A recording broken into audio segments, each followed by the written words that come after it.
네, 여러분 안녕하세요. 여러분 참 이 부동산 시장이 또 서울의 경우에는 뭐 크게 급등했다가 또 다시 급락하는 모습들도 나타나고 이게 어떻게 전개되는지 참 모르겠다 하시는 분들이 계실 겁니다. 그래서 오늘 이 분야에 정말 오랫동안 몸담고 연구하시고 또 목소리 내주시고 뭐 그루라고 할 수 있는 고종환 원장님을 좀 초대해 볼까 합니다. 안녕하십니까? 예, 네, 반갑습니다. 네. 저희 채널은 처음이시니까 가볍게 한번 인사 말씀 그렇죠. 부탁드릴까요? 우리 김광석 TV는 또 우리 김광석 교수님은 뭐 제가 또 잘 알고 있고 여러분도 잘 아시겠습니다만 제가 좋아하고 존경하는 교수이시고 또 후배님이시라서 저도 기쁜 마음이 사실 저는 이게 다른 유튜브에 잘 나가지를 않습니다. 현재 석박사 과정에 지금도 강의를 하고 있어서 전임은 아닙니다만 융합 지식이 좀 바탕이 되어서 단어나 이런 데 좀 주목을 해야 됩니다. 그냥 실무 용어 뭐 똘똘한 한자 이런 거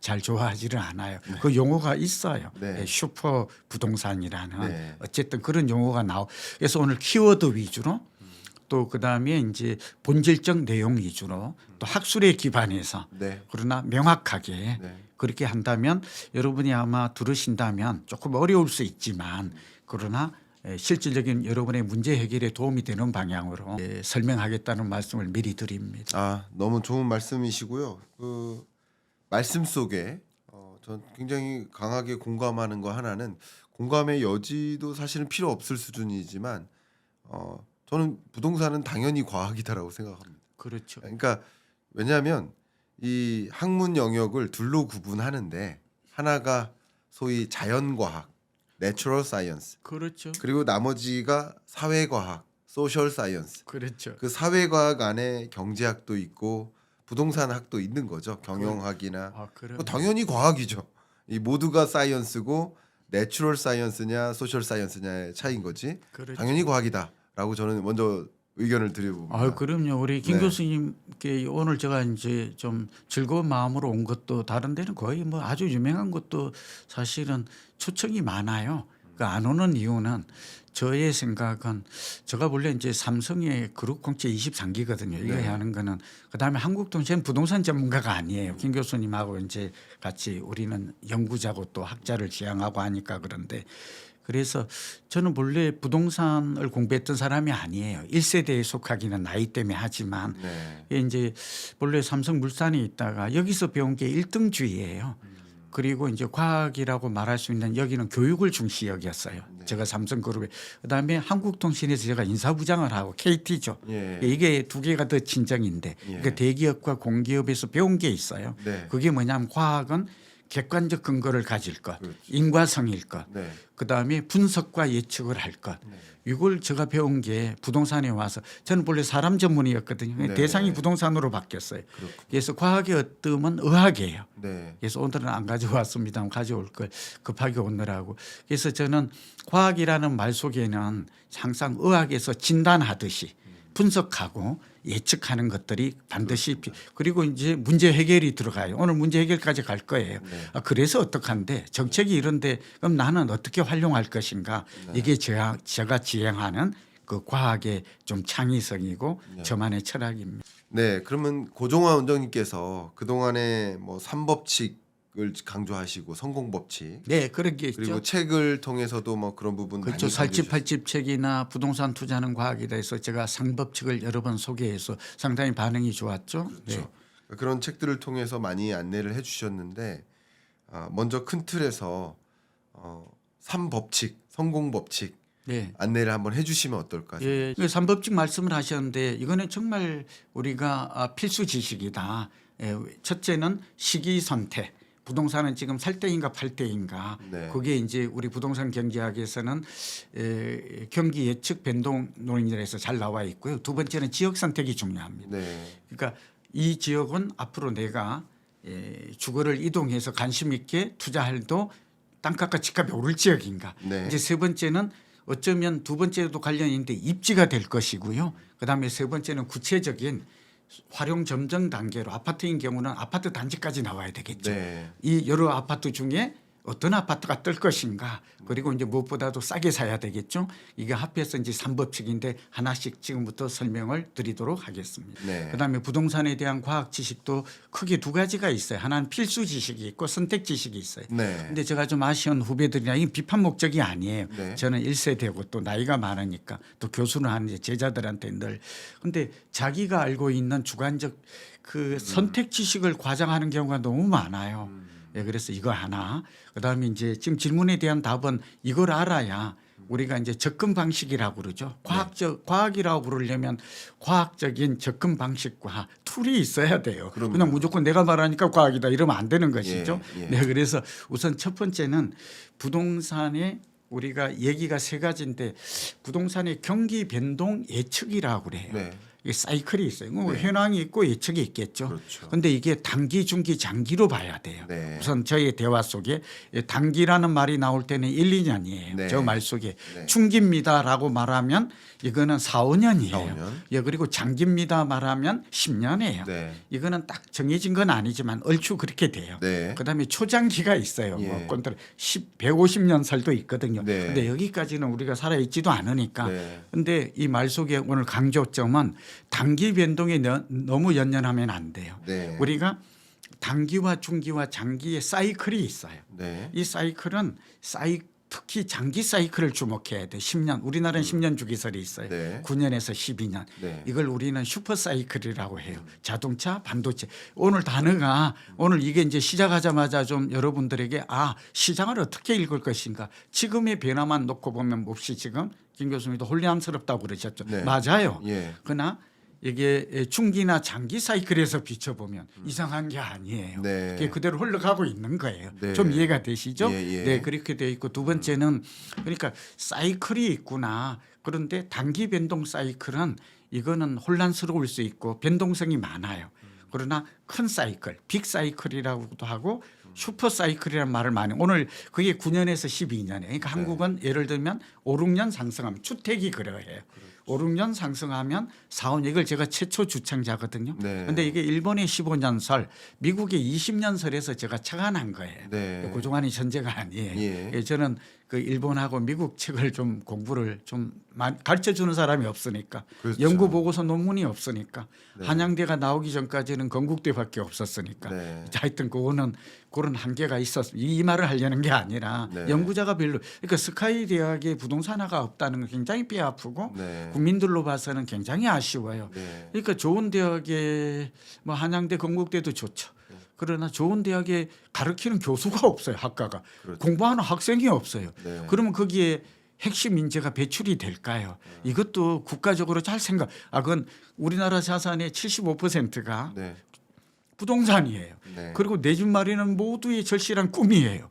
그걸 연구하고 어떤 방향을 제시하는 정책이나 방법, 자산 관리나 이 연구자가 없다라는 것은 굉장히 국가적으로 손실이에요. 하여튼 이 얘기도 오늘 네. 우리 김광석 TV니까 예. 다른 데서는 이런 얘기 안 해요. 다시 들어갑니다. 네. 두 번째는 예. 지역이 중요해요. 지역. 부동산은 지역성을 기반으로 해요. 그리고 입지가 가장 중요해요. 네. 입지와 위치는 비슷한 거예요. 오늘 입지는 주변의 환경이에요. 그리고 위치는 점이고 선이고 면이에요. 길. 오늘 길 얘기가 나올 수 있어요. 네. 그러면 저 사람은 지금 점이 있고 그 점을 연결한 동선을 지금 그러니까 여기 뭐 홍대 입구나 신사동 가로수길 얘기 나오면 예. 점과 점을 지금 연결하고 있는 거예요. 네네. 그런데 투자는 이것만 알아서 안 돼요. 면이 중요해요. 그렇죠. 굉장히 중요해요. 오늘 네네. 거기까지 갈는지 모르겠는데 네. 고종환이 만약에 오늘 얘기 속에 여기 마포든 홍대 입구든 용산이든 저는 강남이 어디에 뜰지를 잘 알아요. 방금 이걸 알기 때문이죠. 네. 핵심 위치, 땅값이 가장 비싸다든지 돈과 사람이 많이 몰리는 곳이라고 정의가 돼요. 그것을 꽉 찍어야 돼요. 먼저 오늘 이 얘기 들으면 이제 앞으로 내가 어디에 투자를 해야 될지는 어렵지 않아요. 접근 방식이 지금 나오죠. 지역이 있고 입지가 있더라. 입지가 중요하더라. 그 입지는 5가지예요. 네. 좀 첫 번째지만 조금 이 얘기가 되어야 네. 고종환이 말하는 입지는 그 미국에서 부동산 과학이 말하는 입지는 무엇인가에 대한 첫 번째는 교통으로 나오는데 강남이나 용산이나 목동 이런 곳은 교육이에요. 지금 이것도 바뀌어요. 그러니까 입지의 중요도가 바뀌더라.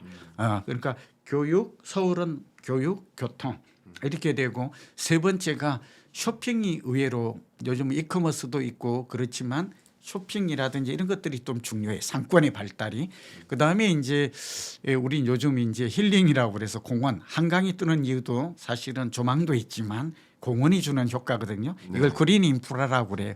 그리고 다섯 번째가 이제 병원이에요. 네. 그러니까 오늘 이 노인들 50대 이후에 내 집 마련할 때는 서울에 5개 병원이 대형이 있죠. 이렇게 언급하는 것조차도 시간이 없어요. 다 아실 거예요. 그런 지역들을 이 5가지가 입지고 이 5가지가 입지가 얼마만큼 중요하냐 그러면 부동산 교과서에는 절반 이상이다 이렇게 나와요. 그러니까 지역을 잘 선택하고 우선 선지역 선택하라. 그다음에 핵심 입지 위치를 점을 찍어라. 이거는 이제 공시지가가 땅값이 가장 비싸기도 하고 매매 가격이 비싼 곳이에요. 어려우면 그렇게 접근해도 돼요.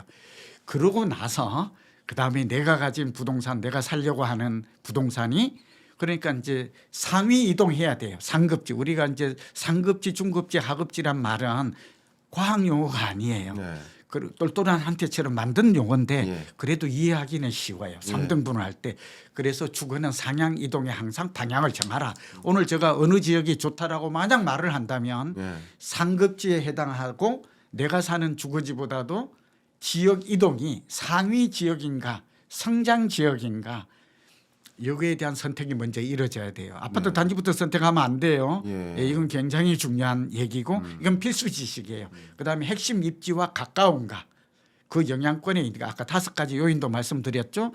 그다음에 이제 마지막이 소위 말하면 가격이에요. 오늘 가격 얘기 지금 할 거예요.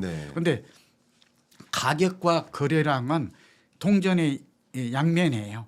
그러니까 말하자면 이 가격에 앞서서 움직이는 게 우리나라 같은 경우는 2개가 있어요. 꼭 머릿속에 필수 지식이에요. 집값이 오를까 이렇게 궁금하면 집값만 보지 말란 뜻이에요. 첫째는 거래량이에요. 이 거래가 지금 먼저 선행해요. 얼마나 선행할까 하면 통계적으로는 3개월에서 6개월 정도 선행. 이 꼭 기억해 두세요. 전세는 빠르면 3개월, 늦으면 1년 정도 걸려요. 그러니까 우리 집값이 첫째 질문. 이거 듣는 분 중에 내 집이 오를까 이게 궁금하면 지금 집값이 오를까 내릴까를 보지 말라라는 얘기예요. 그 단기 변동에 영향을 주는 거는 거래량과 전세 가격을 보라. 여기다가 이제 금리도 영향을 미치고 대출도 영향을 미치겠죠. 또 수급도. 그러니까 전세 가격이 오르면 내 집을 여기는 내 집을 사야 된다. 자, 두 번째 전세 가격이 많이 오르면 내 집도 많이 오를까요? 그렇습니다. 그리고 그거는 바로 연관성이 굉장히 높아요. 과학은 상반도라 그랬죠. 의사는 진단을 하고 당신이 건강이 한지 안 한지를 먼저 진단하자. 두 번째는 거래량을 좀 보라.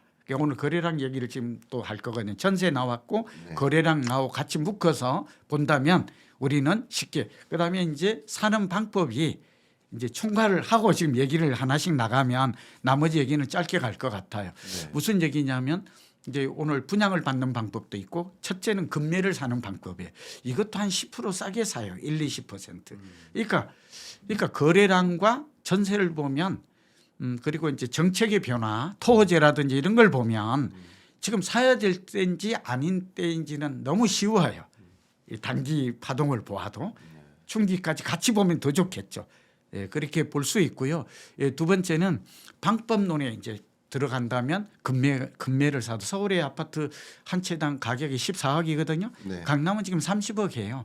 서천은 31억이고 강남은 27억이고 지금 송파가 20억 나오거든요. 그리고 이제 용산이 한 19억 나와요. 그러니까 평균 가격을 하시고 상위 지역으로 이동해라. 그다음에 가격은 싸게 사라. 그리고 무릎 아래에서 사라. 바닥은 없어요. 몰라요. 그리고 어깨에서 파는 정도로 생각. 그리고 한번 보유하면 10년 앞을 내다보라는 걸 꼭 얘기하고 싶어요. 지금 질문은 김 교수님도 부동산 전문가는 아니시고 경제 전문가 질문이 지금 시장이 혼란스럽다고 말하는 어떻게 볼 것이냐 하는 것 중에는 사실은 한번 사면 투자를 목적으로 하는 분은 4년 5년을 딱 내다봐야 돼요. 이게 굉장히 중요해요. 이 얘기는 5년마다 우리나라는 특히 서울은 돈 벌 기회가 와요. 대기회가 와요. 대질문 던졌는데. 그러니까 굉장히 중요해요. 그리고 한번 투기꾼이 아니면 우리가 한 3년 정도는 보유를 해야 1주택도 비과세가 되잖아요. 네. 이런 그 정책의 세제나 이런 세금면까지 다 고려를 좀 하셨으면 좋겠다. 그래서 싸게 사라 분양받고 경공매 오늘 얘기를 해요.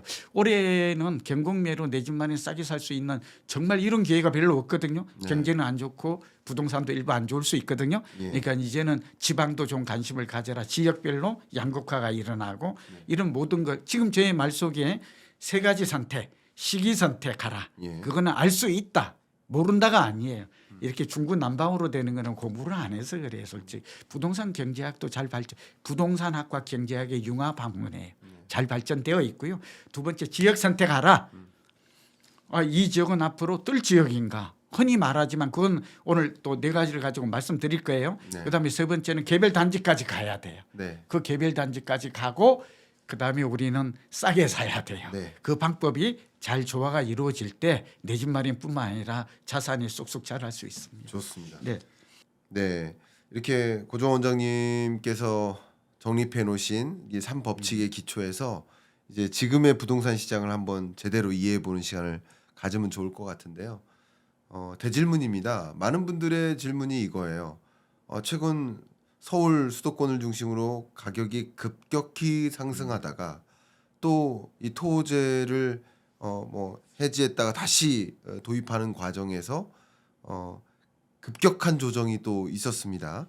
이런 현상들을 보면 단기적으로는 이런 모습들이 나타나고 있는데 이것을 단기적인 조정으로 멈출 것으로 가정하는 것이 맞을지 아니면 그렇죠. 중장기적으로도 어떤 현상을 우리가 염두에 두고 시장을 접근하는 것이 옳을지 궁금하신 분들이 굉장히 많으실 겁니다. 한번 그렇죠. 부탁드립니다. 저 역시 이 질문 거의 뭐 매일 받다시피 하고 저도 이제 강의 상담을 많이 하는데 오신 질문이 이거거든요. 네. 네, 답을 드리죠. 안 오셔도 됩니다. 저도 오려면 돈을 100만 원 내고 와야 되는데 네. 뭐 이 얘기는 100만 원 이상의 가치가 첫째 네. 우선 단기 변동에 영향을 미치는 것은 거래량과 전세입니다.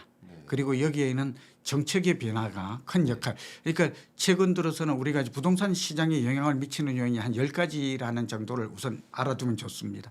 다 설명하면 시간이 걸리니까 가장 첫 번째가 전통적으로 우리나라는 정책의 영향을 많이 미칩니다. 네. 전통적으로 우리나라는 그만큼 정부가 시장에 많이 개입한다. 규제의 강도가 심하다. 이런 걸 의미하고요. 네. 두 번째 최근에는 코로나 팬데믹 이후에는 금리가 변동함으로 해서 금리의 영향력이 집값에 주는 영향도가 40% 이상 높아졌다는 보고서가 많습니다. 그러니까 정책보다는 금리의 변화가 더 직접적이고 즉각적이고 큰 영향을 집값에 영향을 미치. 세 번째는 우리나라 사람들은 집을 살 때 대출 의존도가 40%입니다. 평균. 네. 그러다 보니까 대출을 풀었다 조였다 하는 것들이 바로 이게 또 영향을 주는구나. 현금 줍줍이라 해서 돈이 없는 사람들은 당연하겠죠. 그런데 무엇보다도 부동산은 수급이 결정한다. 시장이라고 말할 때는 수요와 공급이에요.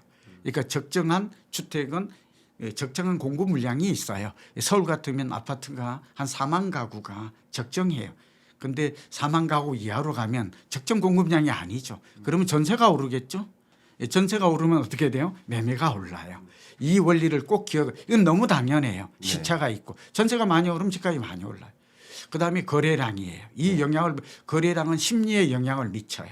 그러니까 심리라는 거는 우리가 내가 집을 살려고 마음 먹었던 사람이 수요를 앞당길 수도 있어요.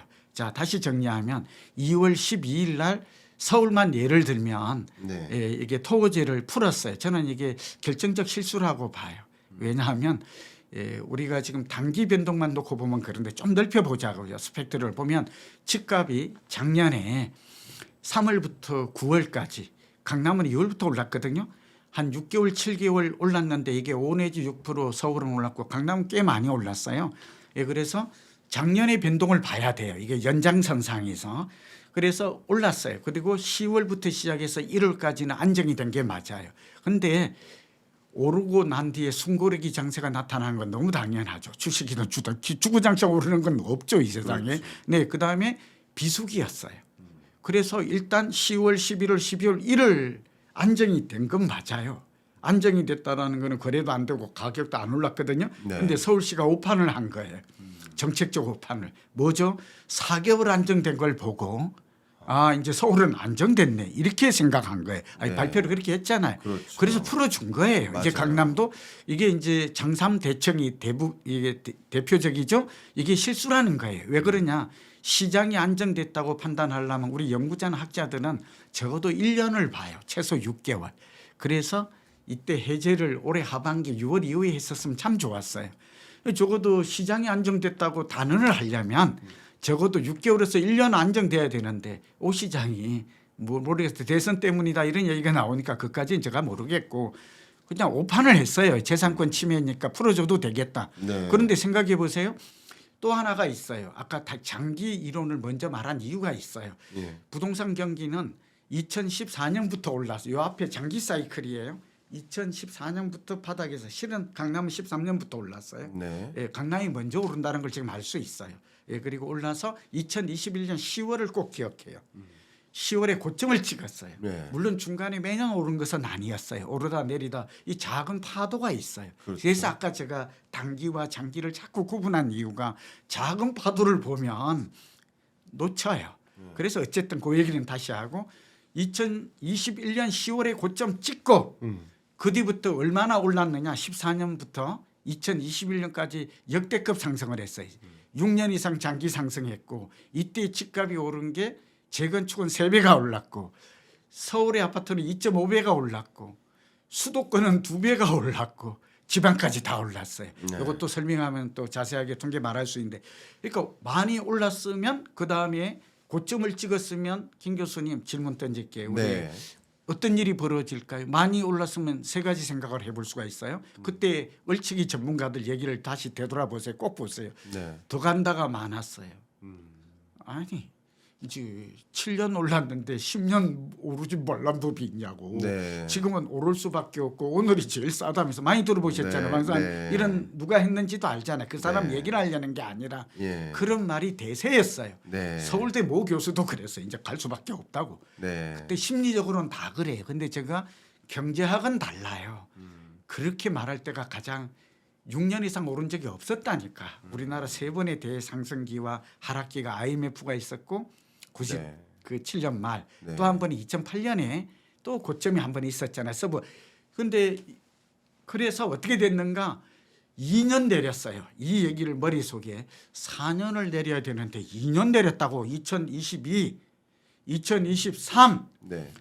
2년 6개월 내리고 다시 오른 거예요. 네. 그게 2024년에 3월에 예. 이때 오른 데는 또 이유가 있어요. 얘기하면 또 길어지니까 금리의 변동도 있고 그다음에 공급이 부족하다라는 얘기도 나오고 또 서울 같은 경우는 내 집 마련해야 된다 이런 여러 가지가 이제 그리고 또 하나는 전체적으로는 40%를 오르고 30%가 빠졌어요.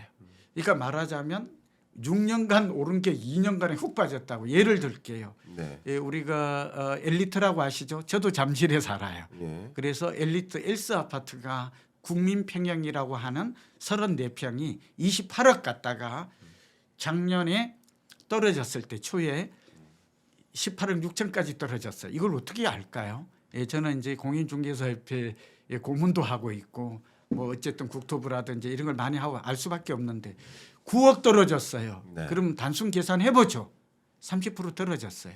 그때 많은 질문이 이게 지금 과거라고 생각하지 마세요. 거래가 전혀 이루어지지 않았어요. 매물이. 아니 작년 초에 네. 예, 아까 말했잖아요. 그랬을 때 저 같은 경우는 저희 유튜브도 그렇고 나가서 사라고 그랬어요. 이유가 뭘까요? 이거 중요해요. 거의 말하지 않는데 40% 오르고 예. 30% 떨어졌다면 강남이 35% 떨어졌다면 매수해도 돼요? 안 돼요? 아무도 안 산다니까.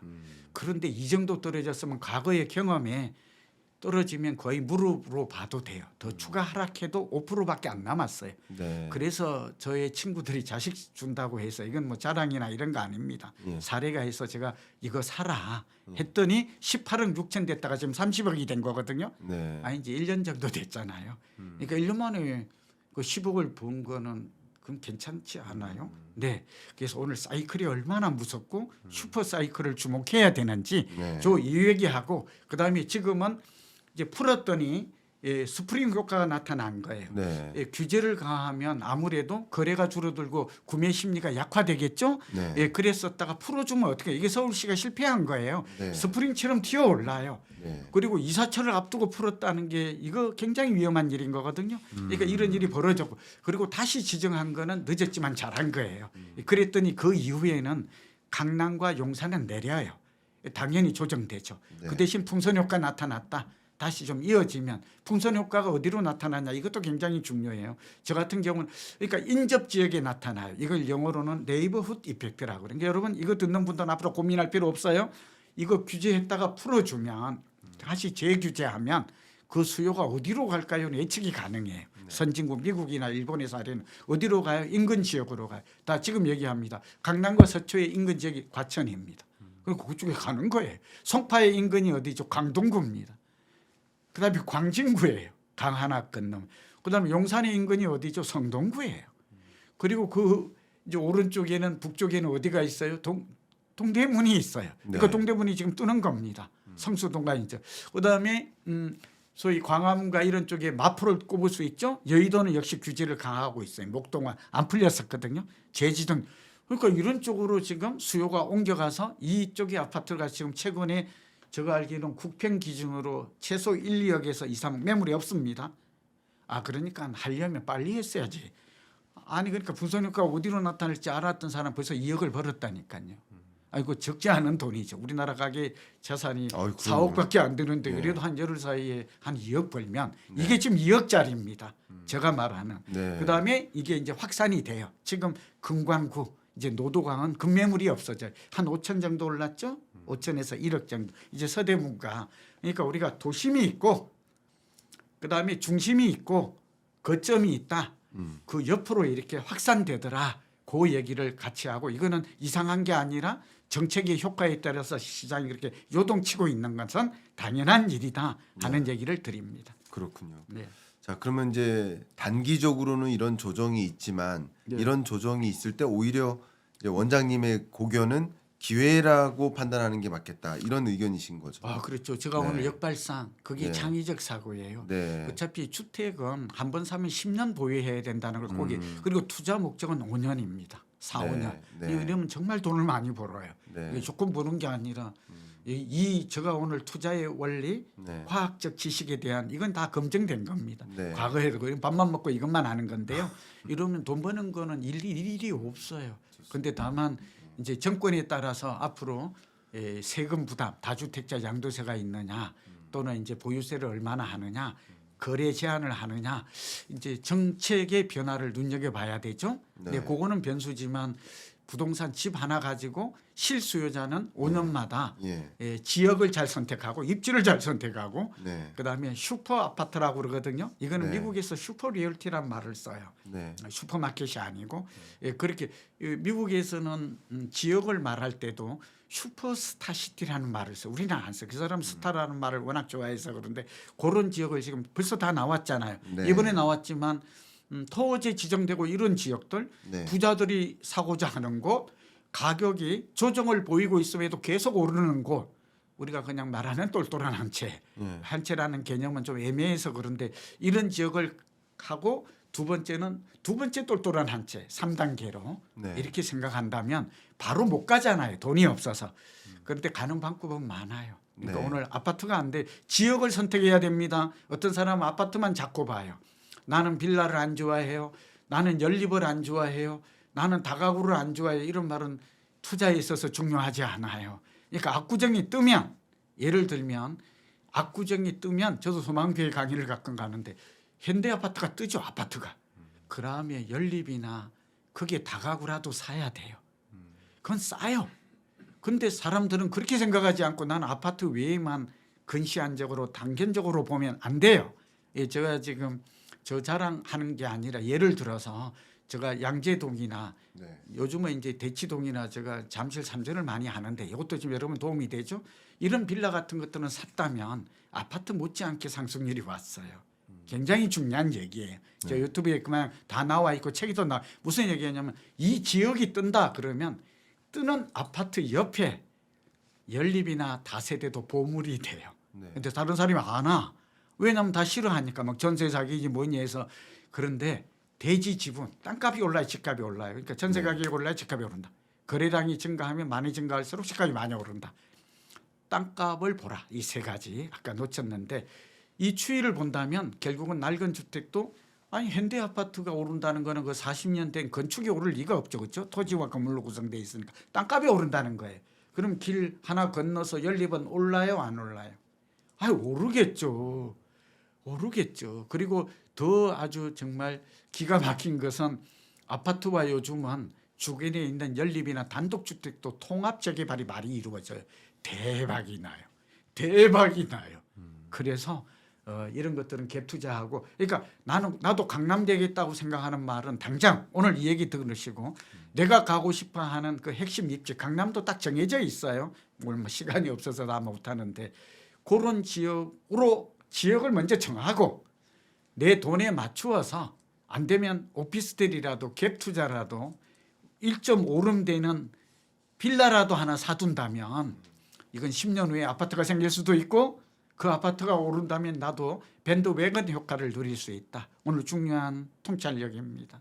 이것만 알면 고민할 필요가 없다 하는 말씀을 드려요. 네, 의견 주셔서 감사하고 지금 저희 구독자분들 중에 지금 이제 서울시에 대한 말씀을 이제 주로 나눴지만 또 앞서 살짝 코멘트해 주신 것처럼 지방 같은 경우는 어떨까? 물론 기회가 있거나 능력 되신 분들은 또 생각하실 분도 계시지만 그냥 그런 종류의 생각, 수도권 내에서 집을 매수하거나 투자하거나 할 생각이 전혀 안 갖고 계신 분들 입장에서 지금 아직까지도 몇몇 지역을 제외하고는 5대 광역시를 중심으로 계속 조정되는 흐름을 갖고 있잖아요. 그래서 어떻게 그림을 그려야 될지 좀 많은 분들이 고민스러워 하시더라고요. 예, 참 오늘 그 다양한 질문 고맙고요. 저도 이거 지방의 아파트에 계신 분들이 고민이 많잖아요. 네. 여러 가지. 근데 이거는 부동산 경제학의 법칙이나 시장 작동 원리, 그다음에 우리나라 시장에 있었던 독특한 사이클, 네. 그 지역에, 근데 다른 지역도 다 마찬가지. 우선 첫 번째 지역별로 양극화가 나타나는 것은 네. 이거는 뭐 세계적인 추세입니다. 네. 저는 일본을 주로 많이 보는데요. 저는 밤낮 없이 매일 들여다보는 게 이것도 여러분 중요합니다. 주식만 글로벌 동조화 현상이 나타나는 거 아니에요. 다우 지수와 이런 것만. 그러니까 주택도 글로벌 동조화 현상이 강하게 나타나요. 네. 이거 아시면 이것도 도움이 되고요. 막연히 아는 것과 네. 확실히 아는 것은 다르죠. 네. 예, 이게 그리고 우리나라에 직접적 그럼 세계 부동산 경기가 어떻는지를 내가 다 어떻게 합니까? 그러니까 이제 김광석 TV나 고종환 TV에 저도 가끔 나오면 알 수 있다니까요. 네, 첫 번째는 네. 미국을 봐요. 저는 4개 국가만 딱 봐요. 네. 요즘 유럽이 약화돼서 경제가 안 좋아. 다 아는 내용이고. 두 번째는 우리에게 직접적 영향을 주는 거는 아무래도 아시아. 근데 우리보다 소득이 2배 이상 높은 데가 싱가포르이고. 그다음에 국민소득 3만 6천 원 비슷한 데가 일본이라. 일본은 우리나라보다 10년 앞선 곳이에요. 그래서 혹시 이거 우리 방송 듣는 분 중에 아니 나 10년 후가 진짜 궁금하거든요. 일본을 보면 돼요. 네. 그건 궤적이 다 나와 있어요. 예, 그건 뭐 그다음에 이제 또 하나가 최근에는 홍콩이 참 좋았는데 어쨌든 홍콩이 그다음에 중국을 봐야 돼요. 네. 우리 경제에 영향을 주는 건 뭐 중국. 그러니까 4개국의 부동산 시장의 동향은 한국에 시차를 두고 당장은 아니지만 네. 큰 흐름에서 영향을 미친다. 하나. 네. 두 번째는 지방은 서울이 오르고 나면 통계를 보면 전례에 비춰보면 서울이 오르고 나서 1년 후에 올라요. 1년에서 1년 반 시차가 뚜렷하게 나와요. 네. 빠르면 1년이에요. 근데 서울이 언제 올랐죠? 작년 3월에 올랐다고 그랬잖아요. 네. 굉장히 아까 얘기했잖아요. 예. 그러면 사실은 우리가 이번에 막 이렇게 그 토거제가 시장을 흔들지 않았다면 네. 이렇게 안 왔다면 사실은 빠른 지역이 어디죠? 이거 중요해요. 이 서울을 그레이트 서울인데 하나는 원주와 춘천을 꼽을 수 있어요. 네. 그러니까 서울, 경기, 인천은 이제 같이 그러니까 서울이 오르고 나면 6개월 후에 과거에는 경기 인천이 올랐어요. 또 경기 인천 중에서도 다 오르는 건 아니에요. 경기도 중에서도 수용상 한이 없는데 이게 부동산 공부해야 되는 거 얼마나 중요한지 아시겠죠. 수원 중에서도 영통구와 건성구가 올라요. 예를 들면 영통구 중에서도 영통구 중에서도 수원은 넓잖아요. 네. 수원. 그럼 어디에 투자할까 궁금하면 제가 지금 굉장히 촌철살인처럼 근가옥조 얘기를 할게요. 그 영통구와 건성구의 중심이. 거기도 구가 많잖아요. 서울에 그래서 어떻느냐. 영통동과 이동이 핵심이에요. 네. 그 아파트를 봐야 돼요. 네. 권성구 중에는 권성동과 또 이런 하여튼 그렇게 돼 있고 근데 지방으로 갈게요. 그러고 나면 이 순서가 있어요. 남쪽으로는 천안 아산이라 평택까지 오르고 나면 여기는 춘천은 원주와 춘천이 그레이트 서울이라 그래서 밑으로 갈게요. 천안 아산이 오르고 나면 그 다음에 세종이 올랐고 그 다음에 대전이 올라요. 같이. 그래서 이렇게 부산 대전까지 가는데 여기 요런 상승 경로가 하나 있고 네. 두 번째는 이게 중요해요. 지금 울산처럼 공급이 미분양이 좋고 공급이 줄어드는 지역은 이미 전세가 지금 울산은 하락이 멈추고 일부 올라요. 네. 막 울산 지역이 어디가 되는지까지는 울산도 광역시니까 네. 이곳까지 알면 여러분이 아주 고민해서 이미 좀 부산 같은 경우는 해수동이라 해서 해운대의 그 고급 주택은 내리지 않아요. 네. 그래서 정리하면 전세 하락이 멈추는 곳은 공급이 확실히 줄어드는 곳이고 그다음에 거래가 일부 증가하고 있는 곳 이런 지역이 올라가고 지금 조짐을 보이고 있다. 그래서 제가 볼 때는 올 하반기 이후에는 지방도 다 구분해서 봐야 된다. 광역시와 중소도시와 그런 의미에서 지방도 이제 지금 공급 물량이 입주 물량이 줄어들고 있는 도시 위주로 올 하반기에는 상승 가능성이 있다. 그러나 네. 지방은 오르더라도 서울보다 많이 그리고 이제 이 기폭제가 생기는데 주택 임대 사업자라고 들어보셨죠? 정부가 세제나 금융상의 대출 규제를 풀어줄 때인데 일부 풀어줬어요. 그러니까 이럴 때가 지방에 역원정 투자가 일어나야 돼요. 네. 그러니까 실수요가 있고 투기 수요가 있었는데 아까 서울이 토지를 풀었을 때 투기 수요가 한 30% 20%에서 30% 들어왔거든요. 네. 그 외지인 투자예요. 서울 외에. 두 번째는 갭 투자예요. 그래서 대출이 급증했던 거예요. 세 번째는 연끌 투자예요. 요즘은 투자하는 주체가 20대, 30대, 30, 40대거든요. 5, 네. 60대가 아니다. 네. 이런 것들을 좀 종합해 보면 네. 이제 저 같은 또 김 교수님 같은 우리가 지방도 하나 세제 혜택도 있고 예를 들면 5년 이내에 팔면 양도세를 감면해 줘. 그리고 이 아파트는 전세 끼고도 대출이 오늘 요즘은 뭐 특례 이런 거 빼고 나서는 거의 60% 이내거든요. LTV가 이것도 풀어줘. 요때가 기회가 돼요. 그러니까 서울 사람들 나 이제 내 고향이 저는 이제 부산대를 나와서 부산에 이제 한번 나도 사보고 싶거든. 그랬다가 오지 않겠어요.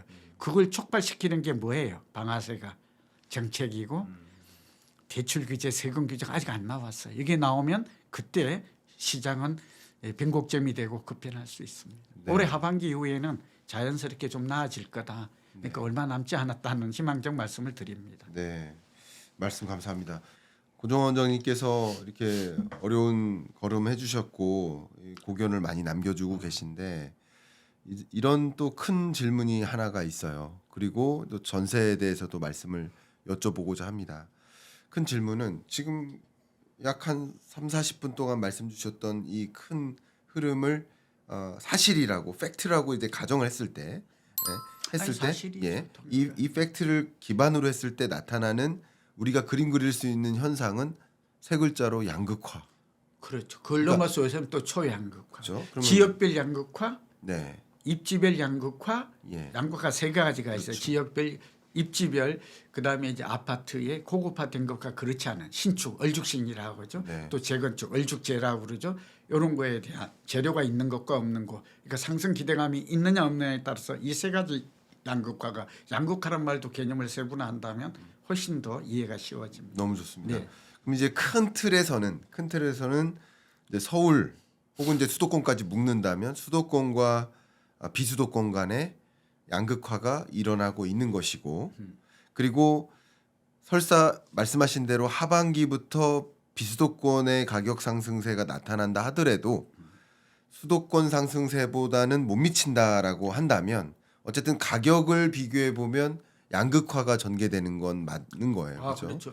그러니까 근데 이 양극화를 이해할 때 지역별 양극화는 그러니까 이제 이게 중심이 뭐냐 그러면 이 말이 좀 중요한데 아까도 좀 집값에 영향을 미치는 그러니까 펀더멘탈한 우리가 기초 체력적인 요소는 역시 1번은 인구예요. 네. 다 아셔요. 그러니까 네. 이건 다 아는 내용을 생략합니다. 네. 근데 인구가 전체적으로는 감소하지만 네. 인구의 집중 현상 쏠림이 생기잖아요. 그렇죠. 그게 이제 서울은 인구는 우리가 행정 인구는 감소하지만 주민등록 생활 인구는 더 증가하고 있어요. 예. 그러니까 서울은 상당히 서울뿐만 아니라 예외다. 그리고 서울의 10년 앞선 도시가 도쿄다. 그리고 20년 앞선 도시가 그러니까 뉴욕과 런던, 파리예요. 네. 그래서 이 집값을 좀 잘 봐야 돼요. 지금 오르고 있거든요. 내리고 네. 있지는 않아요. 네. 도쿄도 보면 또 하나가 이제 그래서 오늘 지역 양극화에 대해서 좀 확실하게 두 번째는 소득이에요. 네. 그러니까 뭐뭐만 해도 소득이 근데 우리나라 지금 경제가 안 좋아요. 그러니까 집값이 오를 이유가 없다고. 근데 인구가 집중되고 있는 서울과 수도권의 집값은 이해가 돼요. 여기에 소득은 증가하고 있어요. 특히 서울. 그리고 통계로는 안 잡히지만 서울 중에서도 강남의 주민들의 소득은 싱가포르가 비슷해요. 거의 9만 불로 봐요. 뭐 이거는 또 통계 그게 추정이 돼요. 3만 6천 불이 평균이라고 그랬잖아요. 서울의 평균은 한 5만 불 가까이 돼요. 그런데 강남에 있는 사람들은 서울 평균의 집값도 2배이고 소득도 2배로 추정이 돼요. 네. 그러니까 강남에 있는 분들은 연 소득이 적어도 미국하고 싱가포르의 평균 소득하고 거의 9만 불에 가깝구나. 이렇게 그러니까 집값이 올라가는 이유가 좀 하나 설명이 되죠. 이 전체는 네. 아니지만 네. 세 번째가 수급이에요. 이제 금리도 수요 공급인데 서울은 부족하고 강남이 절대 부족해요. 그리고 이 중에 세주택이 부족해요. 그리고 세주택 중에서도 대단지가 부족해요. 뭐 공사비 급등이나 왜 세주택이 안 되는 이유는 아시죠? 네, 그래서 희귀성, 희소 우리가 가격이 발생하려면 이 부분도 사실은 중요한데 한 학기 내에 강의하는 부분인데 김 교수님 딱 정리할게요. 하나는 가격이 발생하는 요인이 있어요. 아까 지금 말한 인구나 소득이나 수요 공급이 중요하다. 그걸 좀 이해되시고 그러면 인구가 증가하고 소득이 증가하고 공급이 부족한 지역을 가면 되죠. 네. 그러니까 어렵지 않죠. 네. 조금 그 전에 조사 분석을 좀 필요하지만 그러나 그런 것들은 요즘 어렵지가 않다 하는 얘기를 좀 드려요. 네. 그래서 이제 그 다음에 이제 재건축은 규제 완화가 한다 되지만 3천 가구가 요즘 중요해요. 네. 3천 가구 중에서도 요즘 재미나는 커뮤니티 시설인데 네. 이거는 골프 연습 이건 요새 수영장이 굉장히 집값에 영향을 주더라고. 수영장이. 그러니까 단지 내에서 3천 가구 되면 뭐 관리비 저렴한 것도 있고 두 가지가 달라져요. 뭐 조식 서비스 이런 건 말할 것도 없고 골프 여기서 다 끝나요. 학교도 네. 다 있고 네. 초, 중, 고가 있는 게 최고죠. 뭐 고등학교는 좀 외부에 있어도 문제가 그런 것들이 딱 정해져 있어요. 네. 그러니까 많지 않죠. 희소성. 그러니까 가격 발생 원리는 첫 번째는 유용성이에요. 네. 이게 커뮤니티가 차지해요. 세주택 편리한 거. 네. 유용성은 편리성과 같은 말이거든요. 네. 두 번째는 상대적 희소성이 중요해요. 희소가치. 예. 아 이거는 이거 외에는 대체 불가 없는데 그게 이제 강남이고 용산이고 성수동이에요. 지금 이렇게 좀 통일이 좀 되고 있고 그다음에 이제 가격 상승 가능성 유효 수요. 그러니까 이걸 살 수 있는 구매력 있는 수요를 유효 수요라고 그래요. 마음으로 안 되잖아요. 그런데 이런 강남 같은 경우에는 그런 유효 수요가 많다는 점, 이 가격 발생 요인과 차별화는 너무나 당연하다. 양극화 현상이 나타나는 이유는 방금 세 가지에 있다. 얼마나 편리하고 사용자가 느끼는 게 얼마나 하느냐. 두 번째는 아까 말한 희소 가치가 얼마나 높으냐. 뭐 이런 것들이 네. 그다음에 돈 있는 사람들이 몰려드는 거. 그러니까 여러분 돈 없는 사람들이 몰려드는 것 표현이 좀 거친 거 이해하십시오. 직접적인 거. 노도강은 돈 있는 사람이 안 가요. 수도권 북구도. 그래서 아 거기는 또 공급도 많구나. 아, 살기는 좋죠. 그거는 굉장히 주관적이니까. 그러나 사실은 왜 강남이 나도 강남 살아보니까 좋지 않다고 말하는데 사실은 이 방송에서 말하지만 강남에 실제 사는 전문가는 사실 제가 알기로는 저밖에 없어요. 정말입니다. 아니 거의 우리 김 교수님 그리 사실 몇 사람이 없어요. 그러면서 자꾸 강남 얘기를 하는 거는 안 살아보니까 그렇죠. 하루를 살아보면 한 달을 살아보면 왜 여기에 와야 하는지. 그래서 제가 거듭 월세를 가더라도 우선 그 지역에 가서 월세를 살아라. 그리고 사더라도 대출 받아서 갭 투자를 하더라도 그곳에 살아. 방 하나. 그러고 나면 결국은 목표가 좀 당겨진다 하는 얘기를 우리 젊은이들에게 또 내 집 마련을 원하는 분들에게 제가 정말 꼭 하고 싶은 말입니다. 네. 의견 주셔서 일단은 감사하고요. 네. 양극화 피할 수 없다라는 일단 큰 그림 이제 지역적 양극화인 거죠. 근데 여기서 그 다음 한 단계로 좀 나아가 보고 싶은 것이 유주택자와 무주택자 간의 양극화도 말씀 속에서는 느껴집니다. 그러니까 유주택자끼리도 이제 수도권이냐 비수도권이냐 하는 양극화가 있다면 유주택자와 무주택자 간의 양극화도 느껴집니다. 말씀 속에서. 그래서 이제 남은 한 10분 동안에는 전세 시장 한번 질문 드려보고 좋죠. 전세 시장이 이거 어떻게 될 것인가 계속 오르기만 해왔는데 그죠? 그럼 전세 시장 어떻게 될 것이고 또 여기서 야기되는 불거지고 있는 한 가지 또 다른 아픔 그 무주택자들의 슬픔 이게 사기 아닙니까? 전세 사기.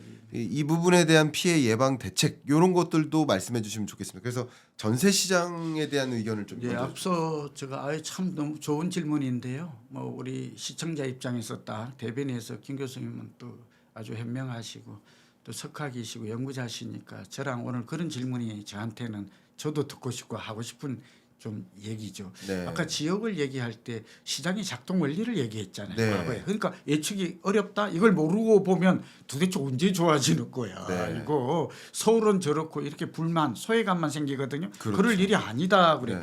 아까 분석을 해보고 과거에 예측 가능하다. 그랬죠. 네. 그리고 우리에게는 문제 해결 방법이 있다. 그 중에 하나가 이제 거래량. 거래량은 30% 이상 지금 서울 같은 경우는 거래량이 지금 다시 4월 주택 거래량 한 6천 건으로 될 거가. 서울의 평균 주택 거래량이 한 8천에서 9천 건 돼요. 네. 그리고 물론 이제 이게 성수기냐 비수기에 따라 다르죠. 그러니까 여러분 3천 건 정도 주택 거래가 일어났다 그러면 굉장히 쪼그라든 거예요. 네. 위축된 거죠. 네, 오늘 이 얘기도 같이 30% 이상 우리 동네의 거래량이 증가한다. 전세 가격이 오른다. 전세 얘기를 같이 지금 오른다 하면 나는 집 사야 돼요. 워밍업 해야 돼요. 뭐 그리고 오른 뒤에 가면 금매가 없어요. 서울은 금매가 없다라는 거는 보통 1억 정도가 놓친 거예요. 그러면 사람은 보통 전세 얘긴데 1억 정도 오르면 살까요, 안 살까요? 막 이러면서 이제 기다렸다 산대. 다시 또 근데 그럴 일은 없습니다. 사이클이 한번 오면 이미 그 가격은 안 와요. 그리고 매물이 없는데 다시 나올 이 집주인이 바보입니까? 그러니까 전세가를 주목해야 될 선행 집주로서의 역할이 네. 지금 이거 아는 것만 해도 1억이라니까요. 지금 불쑥 지금 그런 일이 저 주변에 많이 벌어지거든요. 그러니까 그런 면에서 전세의 작동 원리를 두 가지 말할게요. 하나는 전세는 너무 쉬워요. 예측이. 전세는 부동산 교과서에 오직 수요 공급에 의해서 결정돼요. only. 그러니까 그 공급 물량만 보면 돼요. 근데 네. 올해 공급 물량이 4만 가구에 부족해요. 지금 뭐 2만 8천 나오고 이것도 정부가 좀 개선을 했으면 좋겠어. 네. 이거 좀 정확한 통계를 이게 좁은 나라에서 이것도 안 해. 이 잘못하면 공무원을 요구하는 꼴이 되어서 제가 그런데요. 근데 이거 할 수 있거든요. 네. 근데 민간 통계하고 너무 차이가 나. 네. 그러니까 뭐 어디가 맞는? 그러니까 아파트 기준으로 해야 돼요. 아파트. 전부 다 아파트를 선호하는데 막 빌라가 늘어나거든요. 이렇게 말하면 수요에 미스매치가 발생하죠. 그렇죠. 예, 이렇게 정책도 그렇게 펴면 안 돼요. 이 작년 이 88 대책도 나온 걸 보면 사람들은 아파트를 공급하기를 원하는데 그러니까 빌라를 사가지고 공급한다니까 이 사람아 지금 국민들을 그렇게 얘기하고 있는 거잖아요. 이러니까 이게 시장이 안 먹히죠. 네, 그러니까 너나 사세요 이런 말이 유행어가 되는 거잖아요. 그러니까 전세 수요 공급인데 내년 언제까지 줄어드는가 2027년까지 지금은 추계 통계가 나와요. 근데 서울과 수도권 줄어들고 지방도 이제는 올해부터 서서히 미분양이 줄어요. 미분양이 지금 7만 6천이고요. 악성 미분양이 2만 3천 되는데 제일 많았을 때가 16만 5천이었거든요. 그러니까 이 미분양 이런 것들을 좀 자세하게 또 청약 경쟁률도 봐야 돼요. 그래서 이제 다시 좀 말씀드리면 전세 예측은 가장 쉽다. 전세는 2027년까지는 현재로서는 내리기보다는 오를 가능성이 높다. 입주 물량, 공급도 세 가지가 있어요. 네. 착공 물량, 착공에서 입주까지 4, 5년 걸려요. 분양하면 보통 3, 4년 걸려요. 그다음에 입주 물량이 나와. 이 개념이 좀 다르죠. 그러니까 입주 물량이 전세에는 직접적 영향을 미친다. 입주 물량이 2027년, 지금 2025년이니까 내년, 후내년까지 전세 가격이 오를 수밖에 없고 가장 많이 입주 물량이 줄어드는 것은 역시 서울이다. 그러니까 모든 관심이 서울로 쏠리죠. 그중에서 가장 부족한 것은 역시 우리가 강용성이다. 강남하고 마용성이다. 네. 요즘 그 옆에 있는 동작구라든지 이런 동까지 영향을 미친다. 이렇게 보고 서울 수도권하고 인천도 그런 의미에서 전세가 내리지 않으면 일시적으로 집값은 내릴 수 있어도 중요합니다. 전세가 일시 내리고 미스매치가 발생할 수 있어요. 그러나 결국은 전세가 오르면 집값은 오르고 많이 오를수록 그러니까 입주 물량이 적용한다. 그래서 전세 예측을 항상 전세 통계를 아까 제가 말씀을 근데 땅값이 오르는 거는 1년에 한 번밖에 발표를 안 해요. 공시지가. 그다음에 지가 변동률은 3개월에 한 번씩 하거든요. 그러니까 땅값 변동률 이런 것들은 좀 관심 있게 보시라. 그럼 내 집 마련 시기나 팔 시기를 잡는 것은 그건 일도 아니에요. 누구 막 얼치기 듣고 이렇게 혼란스럽게 막 폭등한다 폭락한다 이 말에 휘둘리지 마시라고요. 좋습니다. 그럼 정말 많은 분들이 내 집 마련하기가 좀 전세 사기 문제도 그렇죠. 좀, 예. 그러니까 지금 정말 많은 분들이 전세 가격은 오르고 또 집 가격도 오르고 근데 집을 매수할 만한 능력은 없는데 근데 전세 가격은 계속 오르니까 계속 고민하고 계시는 겁니다. 그 전전긍긍하고 계신데 여기에 또 한 가지 이 임대차 시장의 거대한 숙제가 전세 사기 아니겠습니까? 네. 근데 저는 꼭 원장님께 이 전세 사기 정말 예방- 우리나라에서 이제 사라지도록 아, 하는 어떤 방안 대책과 있어요. 정책 방안과 그리고 여러분들도 그 사기에 당하지 않도록 하는 대응 전략 그렇죠. 좀 두 가지 좀 제안해 주시면 어떨까 하고 요청드리고 좋습니다. 싶습니다. 전세는 우리나라만 있다고 그러죠. 네. 그리고 이제 전세 우리가 내 집에 살거나 세 가지 방법밖에 없죠. 내 집 자가주택 살거나 임대차 주택 전세 살거나 반전세 또는 월세로 가거나 이 세 가지밖에 없다라는 우리 주거 유형을 네. 먼저 말씀을 드리고요. 근데 이 전세 제도가 우선 개념이 좋은 저는 전세 제도를 잘 활용해서 내 집 마련에 성공한 대표적 케이스거든요. 예, 저는 똑같이 주거 사다리를 밟았어요.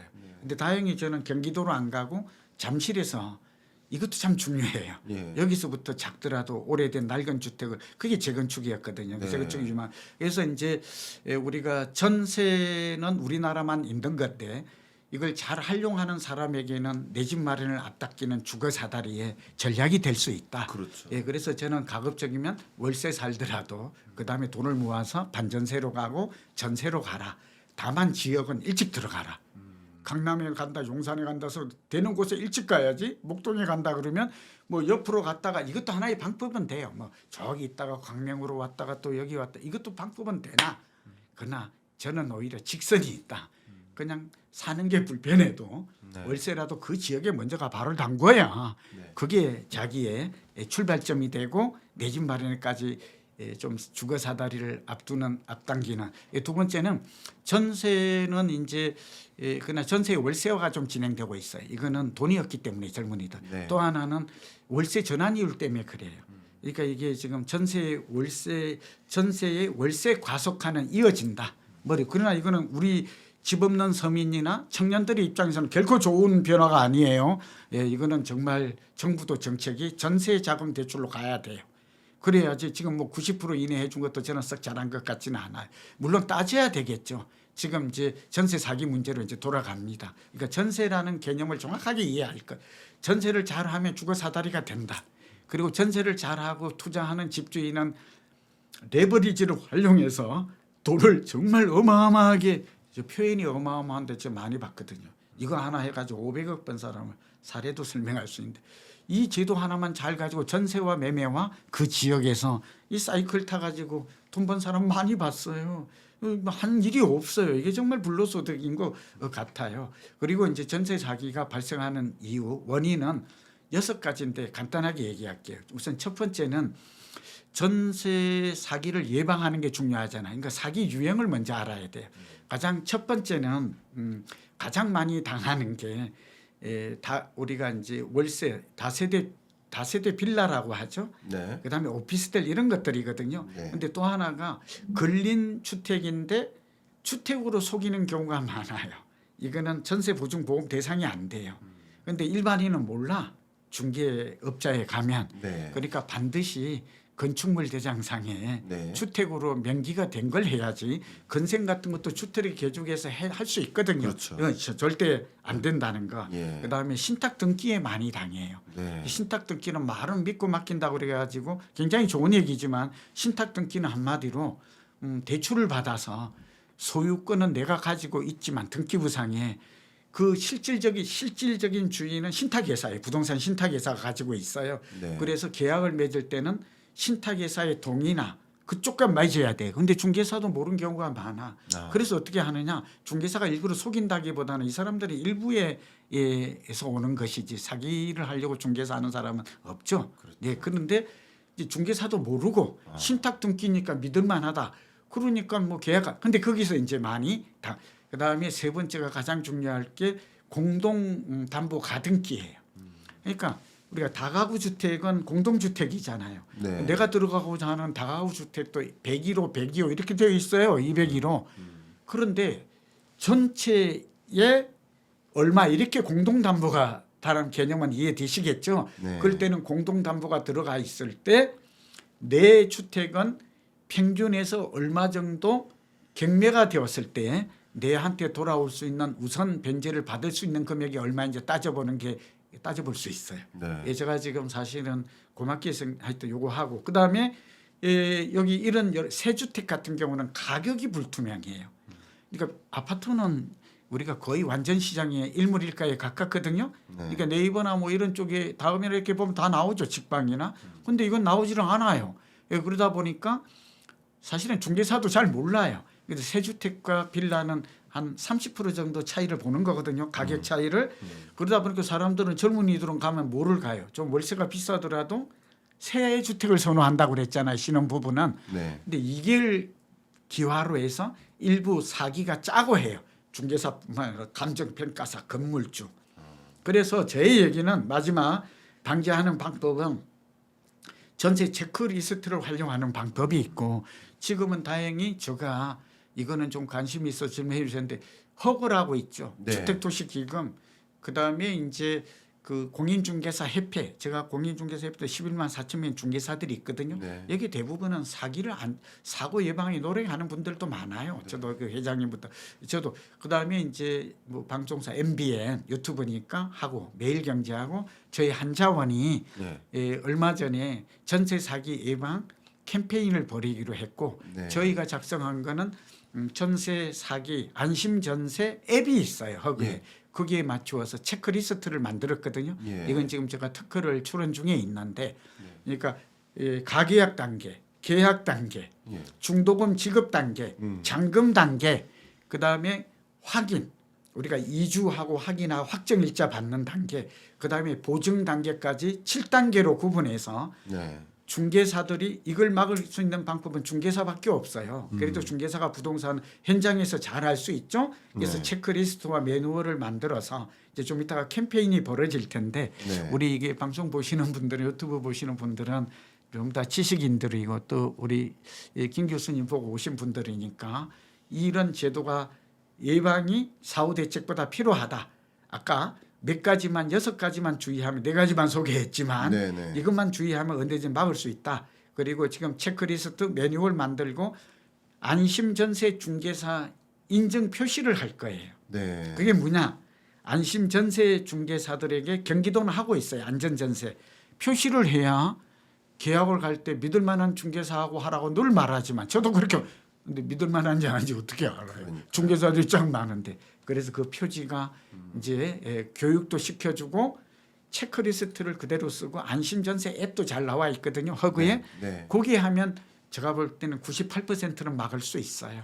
그래서 요 대책을 세웠고 이런 것들이 올해부터 이제 하반기부터는 그런 일이 벌어지니까 그런 쪽에 좀 동참해 주시고 활용하시면 도움이 될 것 같습니다. 아, 너무 또 중요한 말씀까지 해주셨습니다.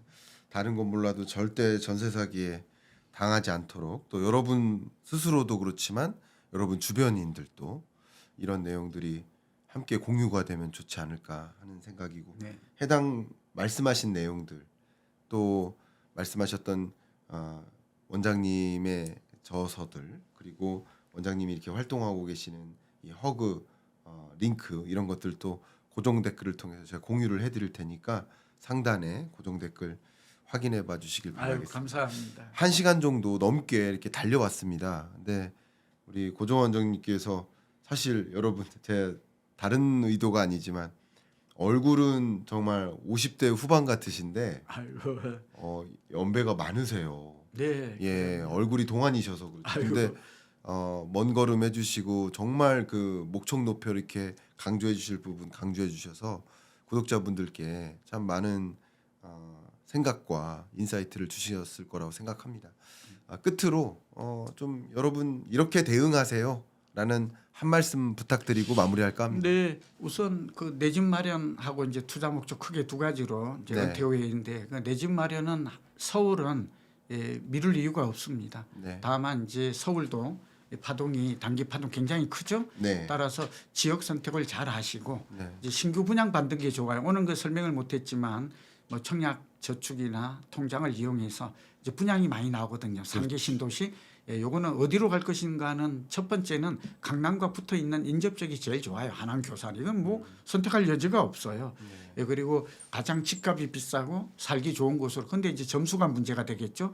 특별 공급 좀 방안을 우리 젊은이들, 그러니까 특히 신혼부부나 청년이나 다주택, 그러니까 다자녀나 이렇게 한 6가지 유형이 있거든요. 이런 분들은 그게 소득이나 자산이나 요건이 있지만 잘 활용하시면 올해가 내 집 마련하는 기회에 굉장히 좀 좋지 않을까. 꼭 하시라. 그다음에 월세 있는 분들은 가급적 전세로 하고 이왕 이럴 때 지역을 좀 같이 옮겨라. 좀 불편해도 네. 뭐 이런 얘기를 좀 꼭 하고 싶고, 노후 준비하는 분들은 서울에 저 친구들이 가장 많이 질문 받는 게 서울에, 제가 고향이 경남 하동인데 제가 진주 쪽에 많거든요. 그러다 보니까 이거 팔아가지고 지방에, 근데 서울의 주택은 10년간은 보유해라. 길게 보면 20년이지만 우리나라 서울은 10년 정도는 성장한다.